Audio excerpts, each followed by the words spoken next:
Hi, my name is David Hicks. Welcome to this series on getting to know Jesus. We are up to part 12 where we're going to talk about Jesus' death. Now, if you haven't seen the previous videos or it's been a long time, don't worry about it. I try and review important points as we go under the assumption that, under those assumptions that it's been either a long time since you've seen these or you just haven't seen the previous ones. So hopefully nothing we read about today will confuse you. Jesus' death is written about in detail in 4 chapters of the Bible. The 4 chapters are seen here: Matthew 27, Mark 15, Luke 23, John 19, and then there's 2 prophecies that detail the death of Jesus. These were writings in the what we call the Old Testament scriptures in the Bible, the writings that were already in place hundreds of years before Jesus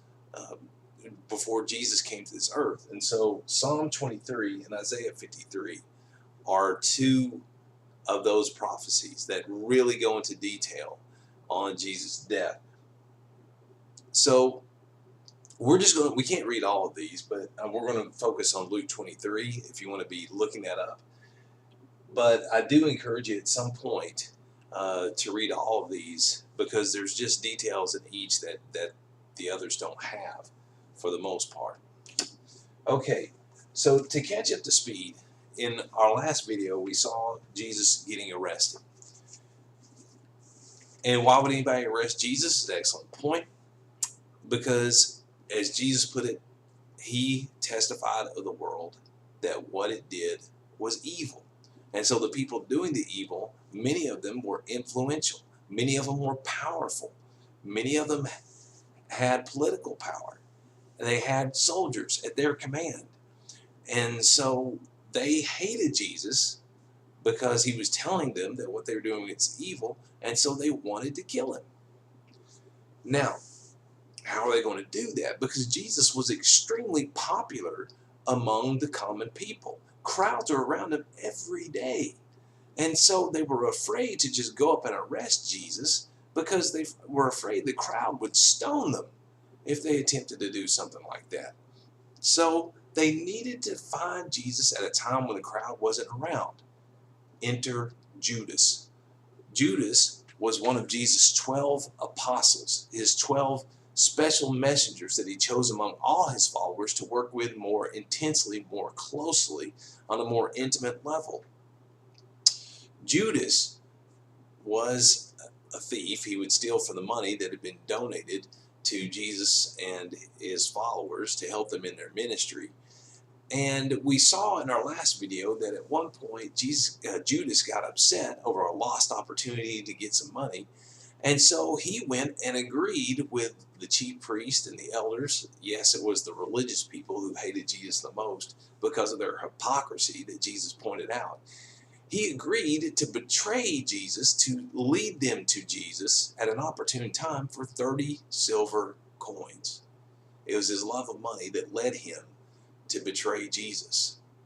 So we pick up now, Jesus has been arrested. They've been looking for a reason to put him to death. Because remember, the Jews at this point, this was the days of the Roman Empire. They were under Roman rule. And so they didn't have the authority to just execute someone. So they had to find a reason to get Rome to crucify Jesus, the Roman method of execution, where they would nail you to a cross and you would hang there until you died. Nails were like, and the nails we're talking about were like something like railroad spikes, closely akin to that. So that is where we pick up. Luke chapter 23, beginning at verse 1. And you know, it would have helped if I looked it up ahead of time, but hey, God is good. Then the whole assembly rose and led him off to Pilate. And they began to accuse him, saying, "We have found this man subverting our nation. He opposes payment of taxes to Caesar and claims to be Christ, a king." So Pilate asked Jesus, "Are you the king of the Jews?" "Yes, it is as you say," Jesus replied. Now this is one of the few things that Jesus said. When he was on trial, for the most part, He didn't say a word. And this was just like, if you saw, I think it was part 2 in this series where we talked about the kind of life Jesus chose. We read Isaiah 53 in detail. And one of the things that it said in Isaiah 53 was that as a sheep before its shearers is silent, so he opened not his mouth. So for the most part, when Jesus was on trial, he didn't say anything. But this is one of the few things he did say, that he is the king. And he's not the king just of the Jews. He is the king of us all. Verse 4. Then Pilate announced to the chief priests and the crowd, I find no basis for a charge against this man. Now, I did fail to mention, Pilate was the governor in charge of Judea at the time. So, in that area of the Roman Empire. So that's why they took him to Pilate. Verse 5, but they insisted, he stirs up the people all over Judea by his teaching. He started in Galilee and has come all the way here. Now, quick geography lesson of Israel at the time. There were 3 regions, okay? There I pledge allegiance. Okay, anyway, there was Galilee up north. In the middle was Samaria, which wasn't a true region of Israel. The Samaritans were Jewish, but they weren't Jews. And the Jews hated the Samaritans, Samaritans hated the Jews. It was their racism struggle. It seems like every race in the world has some form of racism struggle, a particular race in particular that people among them tend to hate. Well, that was the way it was back in Jesus' day. The Jews hated the Samaritans, the Samaritans hated the Jews. Samaria was smack dab in the middle.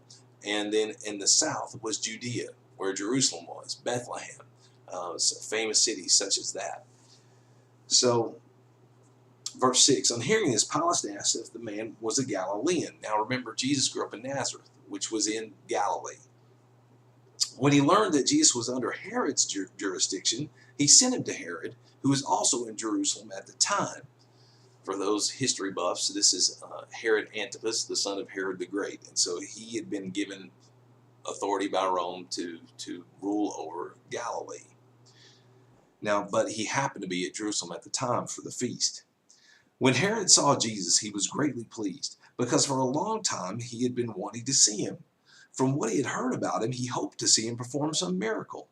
He plied him with many questions, but Jesus gave him no answer, as we mentioned earlier. The chief priests and the teachers of the law were standing there, vehemently accusing him. Then Herod and his soldiers ridiculed and mocked him. Dressing him in an elegant robe, they sent him back to Pilate. That day, Herod and Pilate became friends. Before this, they had been enemies. So, Pilate, he's like, oh, this guy's a Galilean. Why do I have to fool with this? I'm going to send him to Herod. He happens to be in town. So Jesus gets sent to Herod. And Herod is like, oh, wow, I finally get to see Jesus. I've been wanting to see him do some sort of miracle. Jesus does not entertain Herod in any shape, form, or fashion, doesn't answer his questions. And finally, the soldiers, they start to ridicule Jesus. They start to mock Jesus. They dress him up in an elegant robe because, Jesus had confessed he was the king of the Jews. And so they dress him up to mock him as being some sort of king. And this whole experience, beforehand, Herod and Pilate hated each other. But this strange event, this crazy, unusual event with Jesus brought them together. They became friends after this because they had never seen anything like what they were experiencing here with them bringing Jesus and wanting to be crucified for really no reason whatsoever. Verse 13, Pilate called together the chief priests, the rulers, and the people, and said to them, you brought me this man as one who was inciting the people to rebellion. I have examined him in your presence and have found no basis for your charges against him. Neither has Herod, for he sent him back to us. As you can see, he has done nothing to deserve death. Therefore, I will punish him and then release him. With one voice they cried out, away with this man! Release Barabbas to us! Barabbas had been thrown into prison for an insurrection in the city and for murder. Wanting to release Jesus, Pilate appealed to them again, but they kept shouting, crucify him! Crucify him! So here Pilate is surrounded by all of Jesus' enemies. And they want nothing more than to put Jesus to death. And Paul's saying, there's no reason to put this guy to death. Now, there was a custom at that time. During the feast, Pilate would release a prisoner for them. And so that's where that's where Pilate mentions, therefore I will punish him and then release him. But they didn't want Jesus released. They wanted Barabbas released. Now, Barabbas, he had started an insurrection, and he was a murderer. So they wanted a murderer to be set free instead of Jesus. It's crazy. It's just boggles the mind how much they hated Christ. Verse 22, for the third time he spoke to them. Why? What crime has this man committed? I have found in him no grounds for the death penalty. Therefore, I will have him punished and then release him. But with loud shouts, they insistently demanded that he be crucified, and their shouts prevailed. So Pilate decided to grant their demand. He released the man who had been thrown into prison for insurrection and murder, the one they asked for, and surrendered Jesus to their will. Now, we're going to start. So Pilate caves into the crowd. He sees a riot is about to happen, and eventually he gets scared, and he gives up and lets the Jews have their way. Now, something important happens here that isn't in Luke 23, and we are going to jump over for a minute to John 19, and then we'll come back. John chapter 19. Before Pilate surrenders Jesus, he makes a last-ditch effort to have Jesus freed. What he tries to do is just have Jesus punished severely in order really to spare his life. This is what happens in John chapter 19, beginning at verse 1. Now, to give you a background of, if you go back to John chapter 18, you'll see toward the end, you'll see Jesus being on trial. And so now we're in 19 verse 1, we're in the middle of this trial. Then Pilate took Jesus and had him flogged, had him whipped. Now, if you remember in Isaiah 53, one of the things that Isaiah said was, by his stripes we are healed.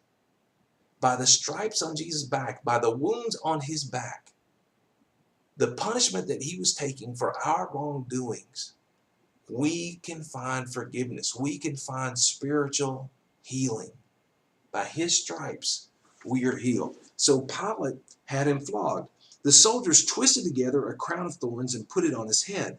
They clothed him in a purple robe and went up to him again and again, saying, Hail, O King of the Jews! And they struck him in the face. Once more, Pilate came out and said to the Jews, Look, I am bringing him out to you to let you know that I find no basis for a charge against him.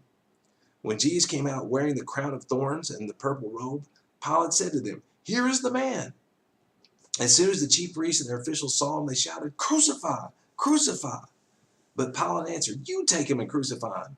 As for me, I find no basis for a charge against him. The Jews insisted, We have a law, and according to that law he must die because he claimed to be the Son of God. All right, let me stop there and highlight a couple of things. One is, over the course of history, the Jews have been blamed for Jesus' death. And obviously, the majority of the people behind Jesus' death were Jews. But it was not the Jews only who contributed to Jesus' death. You see, in Jesus' death, Jews and non-Jews, Jews and Gentiles, basically a representation of the whole world, came together to beat Jesus, mock Jesus, slap Jesus, spit on Jesus. It was the Romans, the non-Jews, who flogged Jesus, who whipped him, who scourged him, and eventually crucified him. Jews and non-Jews, Jews and Gentiles come together. The whole world came together to crucify the Son of God. Now, some people may say, Jesus didn't claim to be the Son of God. It's not the way these people understood it. That was one of their objections, is that we have a law, and according to law, he must die because he claimed to be the Son of God. So we see Jesus is the King, and Jesus is God's Son. And I'm not saying that based on their testimony. I'm saying it based on the life of Jesus that we've been talking about. When Pilate heard this, he was even more afraid. And he went back inside the palace. "Where do you come from?" he asked Jesus. But Jesus gave him no answer. "Do you refuse to speak to me?" Pilate said. "Don't you realize that I have power either to free you or to crucify you?" Jesus answered, "You would have no power over me if it were not given you from above. Therefore, the one who handed me over to you, is guilty of a greater sin." From then on, Pilate tried to set Jesus free, but the Jews kept shouting, "If you let this man go, you are no friend of Caesar. Anyone who claims to be a king opposes Caesar." When Pilate heard this, he brought Jesus out and sat down in the judge's seat at a place known as the stone pavement, which in Aramaic is Gabbatha. It was the day of preparation of Passover week, about the 6th hour. "Here is your king," Pilate said to the Jews. But they shouted, take him away, crucify him." "Shall I crucify your king?" Pilate asked. "We have no king but Caesar," the chief priests answered. Finally, Pilate handed him over to them to be crucified. So, what do we see here? Again, Pilate caves into the crowd eventually.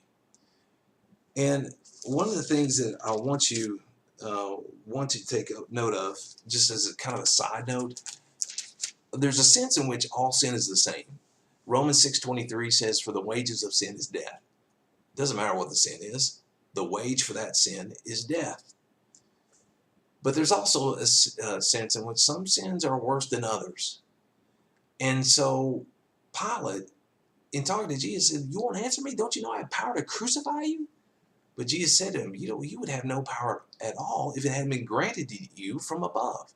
Therefore, the ones who handed me over to you have committed the greater sin." So some sins are worse than others. And what the crowd had done in delivering Jesus to be crucified was worse than Pilate's sin of actually caving in and letting them do it. But both were sins. Both were bad. Okay. Well, we're here in John, so let's just keep going with this crucifixion story.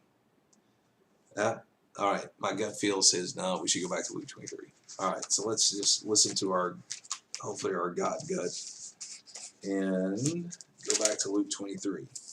All right, verse 26.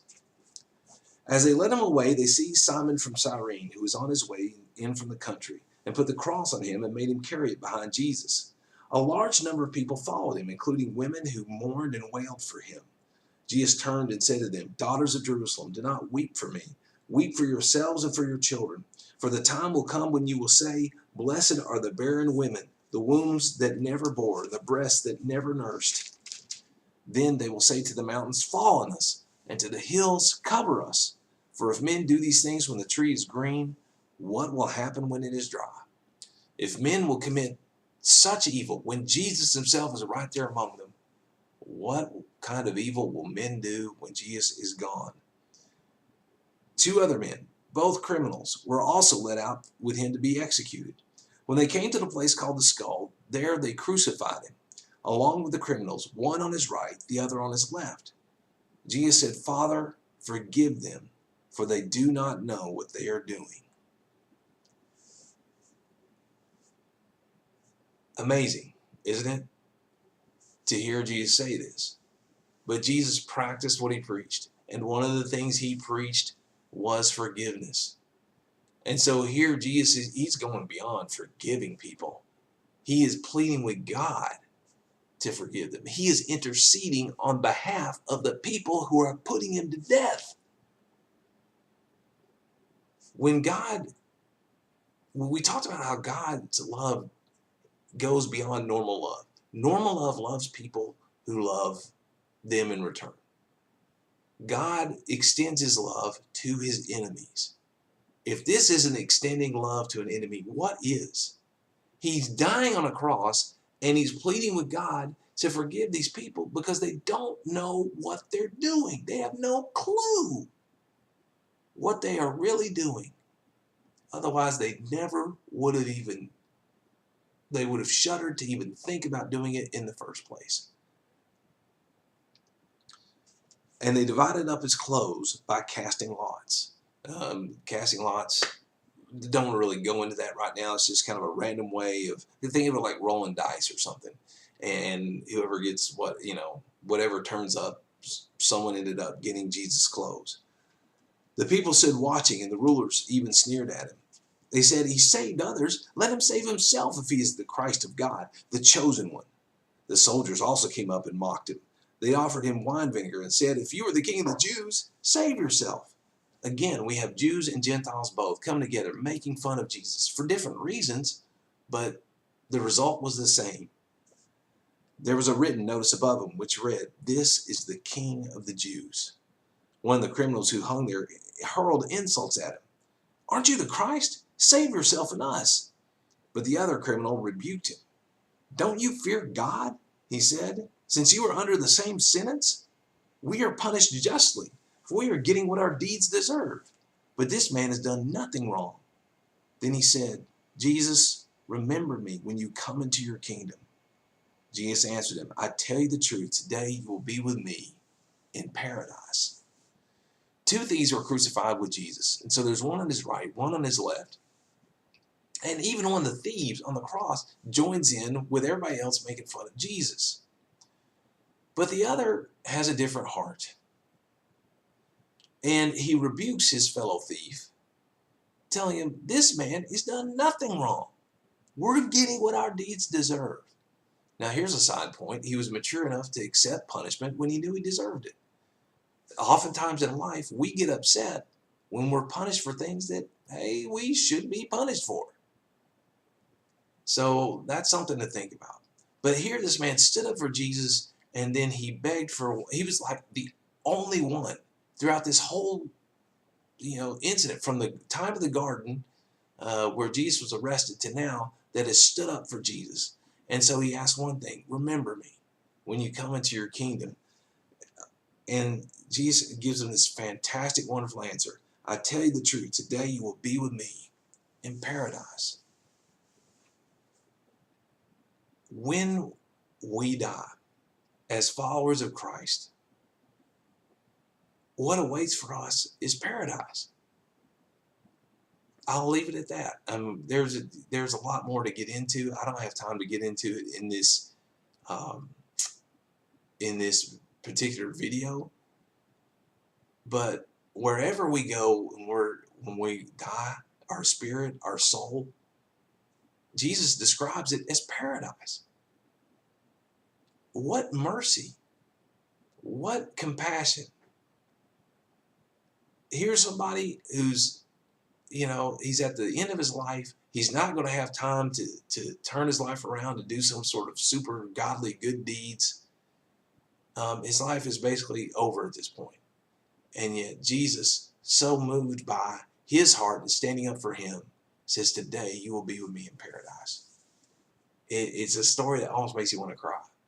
Now, here's one caveat that I think I do need to address. If you read Matthew 27, Matthew says that even the thieves on the cross hurled insults at Jesus. So how can it be that in Matthew he says both of them hurled insults at Jesus, and Luke, when he goes into detail, it was actually just one of them who was hurling insults at Jesus? Okay, I'll just be honest with you. I don't know. That's one of the points. There's sometimes I read things in the Bible to this day, and I don't understand it. I don't get it. Now, maybe Matthew was just trying to you know how you've had an eventful story in your life. Maybe you broke an arm or something like that. And you have to retell the story over and over and over again. And sometimes you go into detail, and then sometimes you just give some generalities. And you know that there's really more to the story than what you're saying. And the generality is not as accurate as you'd like it to be. Maybe it's that kind of thing where Matthew just kind of gives this general statement. My best guess is that maybe at first the thief that stood up for Jesus didn't realize who Jesus was, and maybe he was making jokes about, saying, well, why are they asking you to save yourself? Who do you think you are, Jesus? And then he comes to realize it is Jesus. And when he realizes who it is, then he stands up for Jesus. And it's like, this guy's done nothing wrong, but he doesn't deserve to be here. That's my best guess, but it's just a guess. I don't understand it, but what I do understand helps me overcome the things that I don't. So, and that's the way it is in the Bible. There are things you're going to read, and you probably won't understand this side of Judgment Day. And I don't even know if God's going to bother to explain it post-Judgment Day. And that's okay. The main thing is to trust and follow God. All right, let's finish this out. It was now about the 6th hour, and darkness came over the whole land until the 9th hour. For the sun stopped shining, and the curtain of the temple was torn in two. Jesus called out with a loud voice, Father, into your hands I commit my spirit. When he had said this, he breathed his last. The centurion, seeing what had happened, praised God and said, surely this was a righteous man. When all the people who had gathered to witness this sight saw what took place, they beat their breasts and went away. But all those who knew him, including the women who had followed him from Galilee, stood at a distance, watching these things. Now there was a man named Joseph, a member of the council, a good and upright man, who had not consented to their decision and action. He came from the Judean town of Arimathea, and he was waiting for the kingdom of God. Going to Pilate, he asked for Jesus' body. Then he took it down, wrapped it in linen cloth, and placed it in a tomb cut in the rock, one in which no one had yet been laid. It was preparation day, and the Sabbath was about to begin. The women who had come with Jesus from Galilee followed Joseph and saw the tomb and how his body was laid in it. Then they went home and prepared spices and perfumes, but they rested on the Sabbath in obedience to the commandment. So, a couple of things here. Jesus died, and one of the Roman centurions, when he had seen everything he had seen about Jesus' crucifixion, he never knew Jesus before now. But when he saw how Jesus behaved and all the things that happened centered around Jesus' death, and the sun stopped shining in the middle of the day.